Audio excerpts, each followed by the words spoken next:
സിങ്കിൽ കൂടി കിടന്ന പാത്രങ്ങൾ കഴുകുകയായിരുന്നു കൃഷ്ണ. പുറത്ത് കാർ വന്നു നിൽക്കുന്ന ശബ്ദം കേട്ടപ്പോഴേ ഹരി വന്നതാണെന്ന് അവൾ ഊഹിച്ചു. എല്ലാവരോടൊപ്പം ഹരിയേട്ടനെ കാണണം എന്ന ആഗ്രഹം അവൾക്ക് തോന്നിയെങ്കിലും അടുക്കളയിൽ ഇനിയും ജോലി തീരാനുള്ളതാൽ അവൾ അവിടെ തന്നെ നിൽപ്പുറപ്പിച്ചു. മാത്രമല്ല, ആരെങ്കിലും വന്നാൽ ഉമ്മറത്തേക്ക് വരരുത് എന്നുള്ള നാരായണിയമ്മയുടെ വാക്കുകൾ അവളുടെ മനസ്സിലേക്ക് ഓടിയെത്തി. അപ്പുറത്തേക്ക് പോകണമോ വേണ്ടയോ എന്ന് ഒന്നുകൂടി ചിന്തിച്ചതിന് ശേഷം അവൾ വീണ്ടും അടുക്കള ജോലികളിലേക്ക് തന്നെ ഊളിയിട്ടു. ഹരി അച്ഛൻ്റെയും അമ്മയുടെയും ഒപ്പമാണ് തറവാട്ടിലേക്ക് എത്തിയത്. അവരെ കണ്ടതും രവീന്ദ്രൻ മുറ്റത്തേക്ക് ഇറങ്ങിച്ചെന്നു.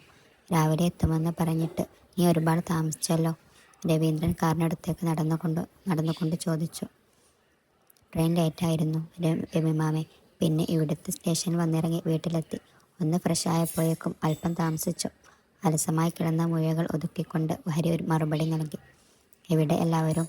ഞാൻ വരുമെന്നറിഞ്ഞിട്ട് ആരെയും കാണുന്നില്ലല്ലോ? ഹരി ചോദിച്ചു. എല്ലാവരും അകത്തുണ്ട്. രാവിലെ മുതൽ കാത്തിരിക്കുക ഞങ്ങളെല്ലാവരും. നീ അകത്തേക്ക് വാ മോനെ. സതീശനും അങ്ങോട്ടേക്കെത്തി. ഹരി അവരോടൊപ്പം ഉമ്മറത്തേക്ക് കയറിയതും ഒരു ആർപ്പുവിളിയായിരുന്നു. ഹരിയേട്ടൻ വന്നേ, നമ്മുടെ ഏട്ടൻ വന്നേ. പെട്ടെന്നുള്ള ശബ്ദത്തിൽ അവനൊന്ന് നെട്ടിയെങ്കിലും പെട്ടെന്ന് തന്നെ അവൻ്റെ മുഖം സന്തോഷത്താൽ വിടർന്നു. ദേവികയും ധന്യയും ധ്വനിയും മീനാക്ഷിയും യാദവും കൂടി പുഞ്ചിരിച്ചുകൊണ്ട് വാതിൽക്കൽ നിൽക്കുന്നു. ആഹാ, കുട്ടിമിണീസ് ഇവിടെ ഉണ്ടായിരുന്നോ? എന്താ എന്നെ സ്വീകരിക്കാൻ മുറ്റത്തുനിന്ന് നിൽക്കാഞ്ഞത്? അവൻ കുസൃതിയോടെ ചോദിച്ചു. സ്വീകരിക്കാൻ വേണ്ടി ഞങ്ങൾ അങ്ങ് റെയിൽവേ സ്റ്റേഷനിൽ വരായിരുന്നതാ. അച്ചമ്മ സമ്മതിച്ചില്ല. അല്ലേൽ അവിടെ വന്നേനെ, അറിയാമോ? ധോനി ചുണങ്ങിക്കൊണ്ട് പറഞ്ഞു. അച്ചോടാ, ഞാൻ അറിഞ്ഞില്ല, ആരും പറഞ്ഞില്ല. അവൻ താളിക്ക് കൈ കൊടുത്തുകൊണ്ട് പറഞ്ഞു. കളിയാക്കൽ ഹരിയേട്ട, ഞങ്ങളൊക്കെ എത്ര നേരമായി നോക്കിയിരിക്കുക. മീനാക്ഷിയും പരിഭവം നടിച്ചു. ട്രെയിൻ ലേറ്റായിരുന്നടി, ആവാൻ സോഫയിലേക്ക് ഇരുന്നു കൊണ്ട് പറഞ്ഞു. പിന്നെ പറ വിശേഷങ്ങൾ. ഞാൻ പോയ കുറച്ചു നാൾ കൊണ്ട് ഇവിടെ എന്തൊക്കെ സംഭവിച്ചു? അവൻ എല്ലാവരെയും അടുത്തേക്ക് വിളിച്ചു സംസാരം ആരംഭിച്ചു. അവർ ആവശ്യത്തോടെ ഓരോ വിശേഷങ്ങളും പങ്കുവെക്കാൻ തുടങ്ങി. യാദവും കവിയും അപ്പോഴേക്കും താഴേക്ക് ഇറങ്ങി വന്നു. ഹരിയുടെ അച്ഛൻ രാധാകൃഷ്ണൻ രവീന്ദ്രനോടും സതീശനോടും സംസാരിച്ചു കൊണ്ട് ഹരിയുടെ അടുത്തായി ഇരിപ്പുറപ്പിച്ചു. ഏതു തൻ്റെ സുഹൃത്ത് ശ്രാവണിനെ ഹരിക്കു പരിചയപ്പെടുത്തി. ഹരിയുടെ സംസാരം ചെറുപുഞ്ചിരിയോടെ ശ്രാവൺ വീക്ഷിച്ചു കൊണ്ടിരുന്നു. സുഭദ്ര അവന് ചായ കൊണ്ടുവന്ന് നൽകി. എല്ലാവരും ഹരിയോട് വിശേഷങ്ങൾ ചോദിച്ചു കൊണ്ടിരുന്നു. അവൻ നിറഞ്ഞ ചിരിയോടെ എല്ലാവർക്കും മറുപടി നൽകുകയും കുശലാന്വേഷണം നടത്തിയും കൊണ്ടിരുന്നു. ചെറുപ്പം മുതലേ ഹരി അങ്ങനെയാണ്, ധാരാളം സംസാരിക്കും. എല്ലാവരോടും വളരെ കൂട്ടാണ്. തറവാട്ടിൽ എത്തിയാൽ പിന്നെ മറ്റു കുട്ടികളുമായി അടിച്ചു പൊളിച്ചു നടക്കും. അവർക്കും ഹരി തറവാട്ടിൽ വരുന്നതാണ് സന്തോഷം. ഇവിടുത്തെ പ്രധാനപ്പെട്ട ആളെ കണ്ടില്ലല്ലോ, എവിടെ അമ്മമ്മ? ഹരി രവീന്ദ്രനോട് ചോദിച്ചു. അമ്മ അമ്പലത്തിൽ പോയിരിക്കുക. നീ വരുന്നുണ്ടെന്നറിഞ്ഞത് കൊണ്ട് ചില പ്രത്യേക പ്രാർത്ഥനകൾ നടത്താൻ ഉണ്ടെന്ന് പറഞ്ഞു. കൃഷ്ണ ഇവിടെ? ഞാൻ വന്നിട്ട് ഇത്ര നേരമായിട്ടും കണ്ടില്ലല്ലോ. ചായക്കപ്പ് ചുണ്ടോട് ചേർത്തുകൊണ്ട് ഹരി അന്വേഷിച്ചു. അവൾ എഴുതോ ജോലിയോ അടുക്കളയിലുണ്ട്, ശോഭ പറഞ്ഞു. ഇങ്ങോട്ടേക്ക് വിളിക്കൂ. അമ്മായി, ഞാൻ വന്നത് അവൾ അറിഞ്ഞില്ലേ? കൃഷ്ണമോളോട് ഇങ്ങ് വരാൻ പറ ശോഭ, സതീശൻ പറഞ്ഞു. അവൾ ജോലിയെല്ലാം തീർത്തിട്ട് വരും. നീ ചായ കുടിക്ക്, സുഭദ്ര താല്പര്യം ഇല്ലാത്ത മട്ടിൽ പറഞ്ഞു. ഞാൻ പോയി നോക്കട്ടെ. ആരുടെയും അനുവാദം കാക്കാതെ ചായക്കപ്പും എടുത്തുകൊണ്ട് അവൻ അടുക്കളയിലേക്ക് ചെന്നു. കൃഷ്ണ എന്തൊക്കെയോ തിരക്കിട്ട ജോലികളിൽ ആയിരുന്നു. ശബ്ദമുണ്ടാക്കാതെ അവൻ വാതിൽക്കൽ അവളെ നോക്കി നിന്നു.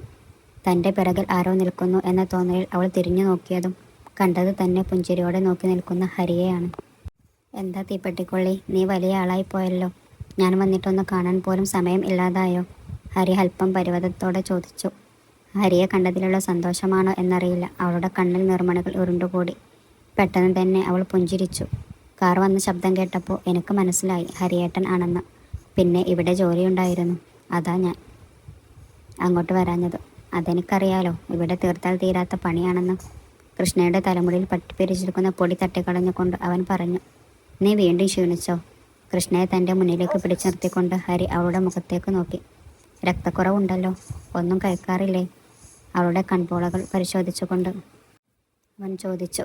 എൻ്റെ ബാഗിലൊരു മരുന്നുണ്ട്, ഇപ്പോൾ എടുത്തിട്ട് വരാം. ഹരി തിരികെ നടക്കാൻ തുടങ്ങിയതും കൃഷ്ണ അവൻ്റെ കയ്യിൽ പിടുത്തമിട്ടു. ഹരിയേട്ടൻ്റെ ചികിത്സ ഒക്കെ അങ്ങ് ആശുപത്രിയിൽ മതി. ഡോക്ടർ ആണെന്ന് കരുതി എന്നെ വെറുതെ ഓരോ മരുന്ന് കഴിപ്പിക്കണ്ട. എനിക്കൊരസുഖവും ഇല്ല. എങ്കിലും നീ ക്ഷീണിച്ചു. അതൊക്കെ തോന്നുന്നതാ, എനിക്കൊന്നുമില്ല. പിന്നെ ഹരിയേട്ടൻ്റെ വിശേഷങ്ങൾ പറയും. ഇനി നാട്ടിൽ തന്നെ നിൽക്കാമല്ലോ അല്ലേ? കൃഷ്ണ അവന് അഭിമുഖമായി നിന്ന് ചോദിച്ചു.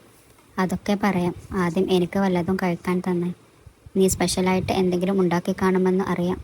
ഹരി ഓരോ പാത്രങ്ങളായി തുറന്നു നോക്കിക്കൊണ്ട് പറഞ്ഞു. ദേ ഇവിടെയുണ്ട്. കൃഷ്ണ ഒരു പ്ലേറ്റിലേക്ക് ഇലയുടെ അടുത്ത് അവന് നൽകി. ആഹാ, എന്താ ടേസ്റ്റ്. ഒരു സ്റ്റൂളിലേക്ക് ഇരുന്നു ഹരി ഇലയുടെ ആസ്വദിച്ചു കഴിച്ചു. കൃഷ്ണ അവൻ കഴിക്കുന്നത് നോക്കി അരികിലായി നിൽപ്പുറപ്പിച്ചു. പഴയതിനേക്കാൾ ഒരു മാറ്റവും ഹരിയിൽ തോന്നിയില്ല.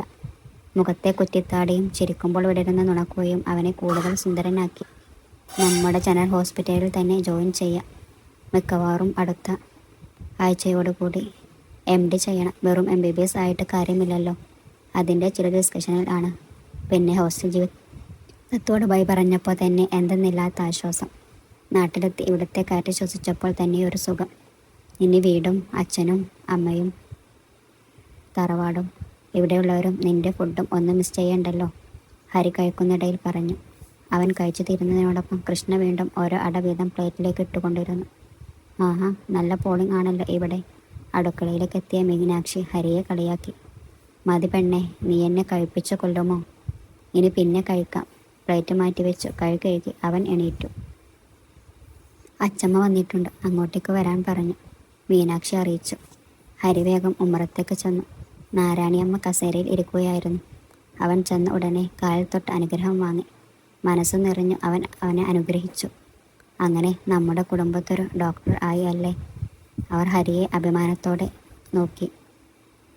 ഒരാൾ മാത്രമല്ലല്ലോ, വർഷം 4 കഴിഞ്ഞാൽ ഹൃദ്യമോളും ഡോക്ടറാകും, രാധാകൃഷ്ണൻ പറഞ്ഞു.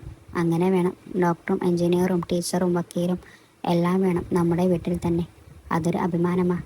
ബാക്കിയുള്ള കുട്ടികളും ഇതുപോലെ അല്ല, അതിനേക്കാൾ മുകളിലേക്ക് പോകണം. അതിനുള്ള കഴിവുള്ളവർ ആണ് ചെമ്പകശ്ശേരിയിലെ കുട്ടികൾ, അവർ ഹരിയെ ചേർത്ത് പിടിച്ചു പറഞ്ഞു.